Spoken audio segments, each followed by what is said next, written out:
इस देश के जो मुख्य न्यायाधीश थे बी.आर. गवई,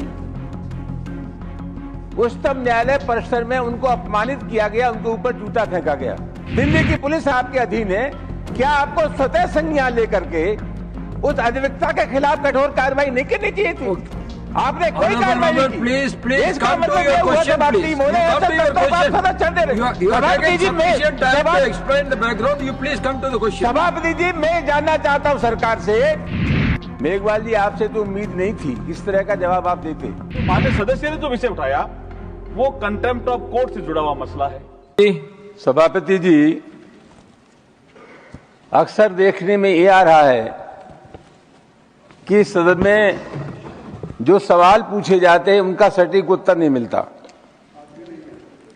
और आज भी स्थिति है। सभापति जी, मैंने जो सवाल पूछा एक स्पेसिफिक सवाल था। मेघवाल जी आपसे तो उम्मीद नहीं थी इस तरह का जवाब आप देते। सभापति जी, बहुत स्पष्ट है कि अभी थोड़े दिनों पहले इस देश के जो मुख्य न्यायाधीश थे बी.आर. गवई,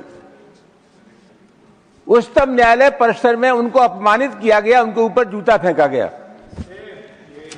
और सभापति जी मैं ऐसा मानता हूं कि ये जो कुछ हुआ इस वजह से हुआ कि वो दलित थे, उनके पिताजी का डॉक्टर अम्बेडकर के आंदोलन से बड़ा रिश्ता रहा, वो राज्यपाल रहे, सांसद रहे।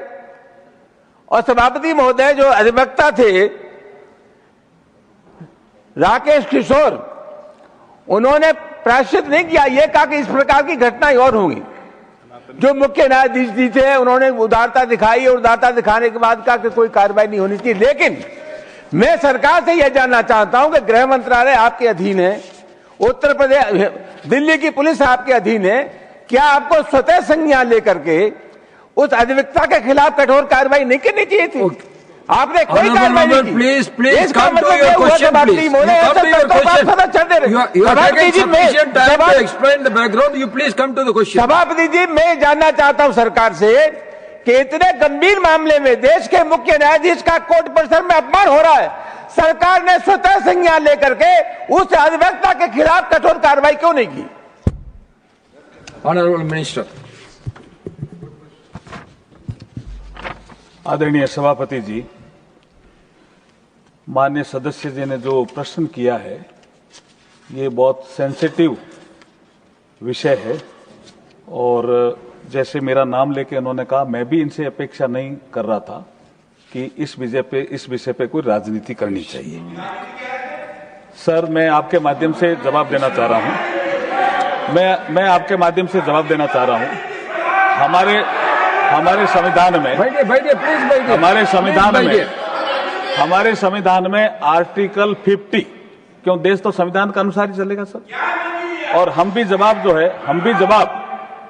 जवाब जो देते हैं माननीय सदस्यों को, जो एक प्रक्रिया संविधान ने तय की है उसके अनुसार ही देते हैं। तो आर्टिकल 50 हमने तो लिखा नहीं है सर, आर्टिकल ठीक संविधान निर्माताओं ने लिखा, और उसमें उन्होंने कहा कि the state shall take steps to separate the judiciary from executive in the public services of the state. इसका मतलब सेपरेशन ऑफ पावर की भावना संविधान निर्माताओं ने तय की। उसके अनुसार भारतीय लोकतांत्रिक व्यवस्था में जुडिशरी गवर्नेंस सिस्टम का एक स्वतंत्र स्तंभ है तथा सभी मामलों को संभालने में सक्षम भी है।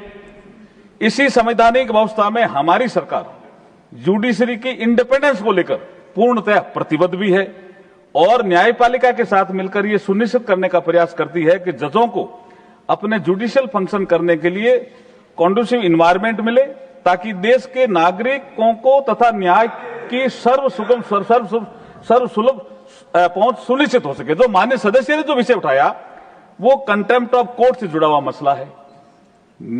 Honourable supreme court of India में विचाराधीन भी है, और संविधान का आर्टिकल 129, मैं फिर कह रहा हूं, संविधान का आर्टिकल 129 फिर ये अधिकार देता है सर, मैं अब उसको आप चाहो तो मैं कोट कर सकता हूं।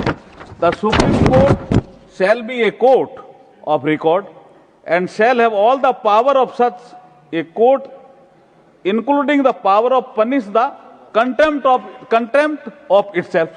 ये भी पावर संविधान ही तो दे रहा है, और हमने जो जवाब दिया उसमें माननीय सदस्य को बताया है कि कंटेम्प्ट ऑफ कोर्ट के जो मामले हैं in case of contempt, other than the contempt referred to in Rule 2, the court may take action.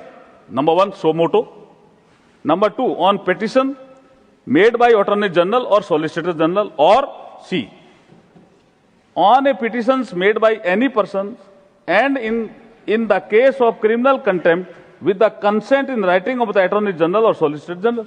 ये जो संविधान में प्रावधान है उसके अनुसार जवाब दिया, और न्यायपालिका स्वतंत्र है इसके लिए एक्शन लेने के लिए, कार्यपालिका को इस समय कुछ नहीं करना जी। Thank you.